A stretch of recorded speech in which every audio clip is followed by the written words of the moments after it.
The month spotlight, and today we welcome and honor from Northwest Kidder Middle School teacher Amber Keathley. Good morning. Good morning. How are you? I'm great. How about you? Good. Welcome and congratulations on being honored. Very well deserved. You're a lifelong Mountie, really. Yes. Yep. I graduated from Northwest. Awesome. What's it like for you to be back teaching at the place where you grew up studying? It's nostalgic. Yeah. I love it. I love seeing the halls change. Yeah. How many years have you taught in general, and then how many years at Northwest? This is my 23rd year. Wow. And at the middle school, I believe it's my 4th year. Okay. And before that, I was 2nd grade at Northwest Early L. Okay. And then before that, I was at Da Vinci for a while. What grade level has been your favorite so far to teach? 6th, where I'm at right now. Yes. I'm in my sweet spot right now. Yep. What is it about middle schoolers? They're kind of in limbo. They're figuring out who they are. Yeah.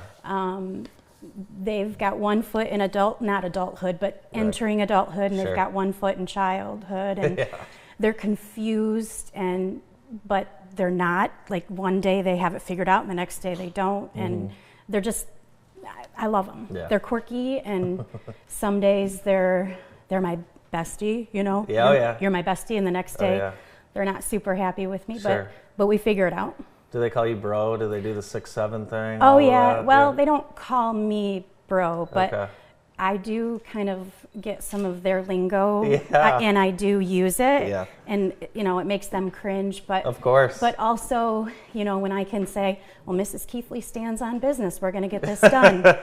And so now you can hear them, Mrs. Keathley stands on business. That's funny. So so you can communicate in Gen Z, Gen Alpha language.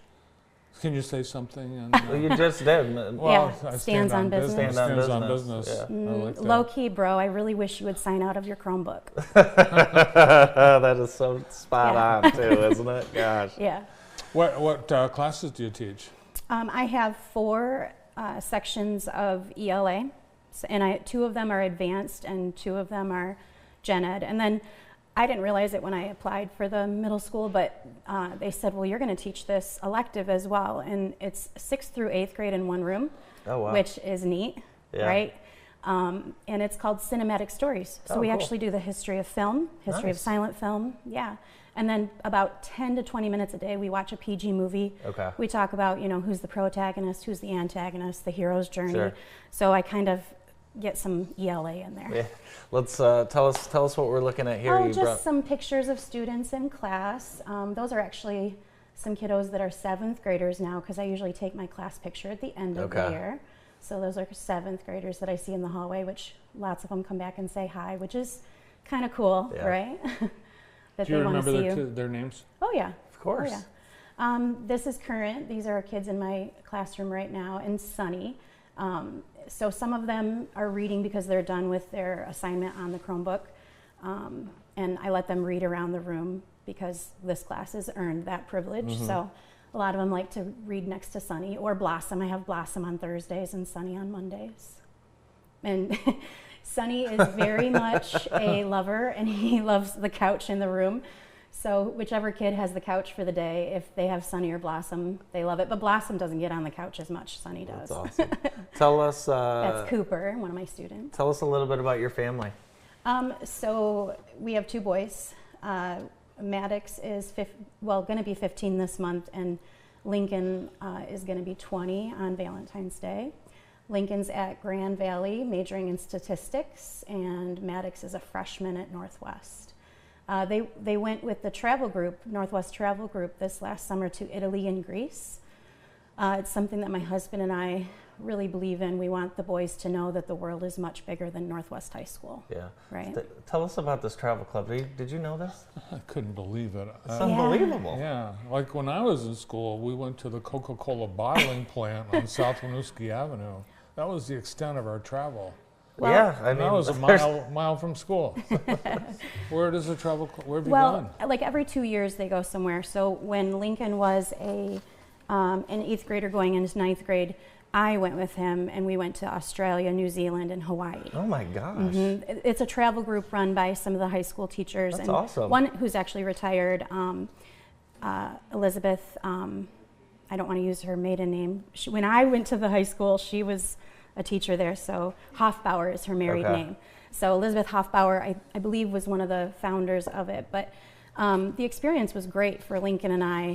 He actually ended up writing a lot of his college entrance essays about his experience because we saw some poverty and some things that made him appreciate. Yeah. So, wow, that's what an experience. Yeah.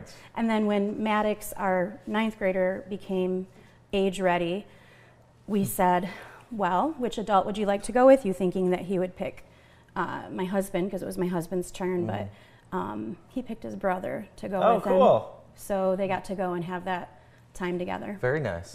That's a sign of great parents. Yeah, well, a couple of the teachers said that Lincoln's parenting style was good. So I guess he had to guide the younger one a little bit. You run a few clubs at the school? Evan Denny and I. Evan Denny? What? Yeah, he and I He can't possibly be old enough to be a teacher. Yes, he's in his 4th year. What? Yep, he's a social studies teacher in the building, and he and I co-advised NJHS. We actually had a meeting this morning before I came, and that's we're at 34 members now, I believe, and lots of volunteer time with kids, and yeah, we should also mention your teammate Terry McEldowney, one of my former teachers. Yes. So she's been a great teammate of yours in the ELA department. Yeah, she's on board for anything, and she's a great contributor. Like we complement each other well. Like I will suggest something and provide, and then she'll go, "Oh no, we need to do this." So yeah. Those are pictures in my class. Oh, this is, do you want me to talk about it? Yeah, sure. Tell us what's going on here. So these are some of my advanced students, and this is called a gallery walk. So we have students from other classes come in, and they're showcasing what's called their biography in a bag. So they read a book, a biography, and then their report is on the bag, and then inside the bag they had to find 5, we call them artifacts, kind of loosely, 5 artifacts that represent that person's life and how they contributed to the betterment of society, that kind of thing.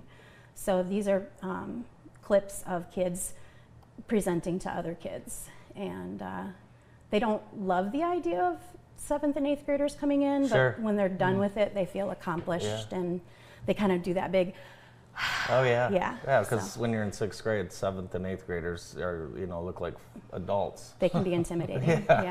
Yeah, for sure. Does Terry McEldowney still yell? No. She's never yelled. Well, we all have a teacher voice that I wouldn't necessarily say is the yelling. teacher voice. Actually, the funny story, she was singing to her kids, I think it was before Thanksgiving, and we have a wall between us, and I could hear her singing, and my planning period is first hour, but she was singing in advisory, which is first, and then she was singing again in first hour. So I bolted out the door, and I opened the door, and I'm like, what is this singing? And, so we have a lot of fun together. You know what I learned yesterday is there's a teacher tap. Kids do this. I hadn't learned that until yesterday. Teacher tap? Yeah, the kids, when they need something, sometimes they'll tap the teacher on the shoulder. Do you get that once in a while? When I was in 2nd grade, yes, a lot. And then if kids have gone to Montessori school, they do teach them to do this. And just to let the teacher know they're there. And then the teacher will finish their conversation and then turn. So that's something I know Montessori teaches. I had a freshman do that to me yesterday, so we were laughing about that. Did you sub? Were you sub? No, I was coaching, and I got a little teacher tap before the game. So. Well, I get a lot of hugs. Do you stop? I mean, does it stop you? Do you listen? Yes. Oh yeah. Of course. Yeah, it's startling. What can I do for you? Yes. It looks like you have a ton of fun. What makes Northwest so special? We just have a great community. The building I'm in is amazing. Kidder Middle School. Our admin is so supportive. I have professional, not freedom, but they trust me, and it's a great building. It's a great feel. And if you can't read Amber's shirt, it says, "My favorite people call me Mrs. Keathley." So thanks for being on the show today. Thank you for having me. Congratulations. Thank you. The Nemic Insurance Stowe Agency Educator of the Month from Northwest Kidder Middle School, Amber Keathley. More of the morning show after this.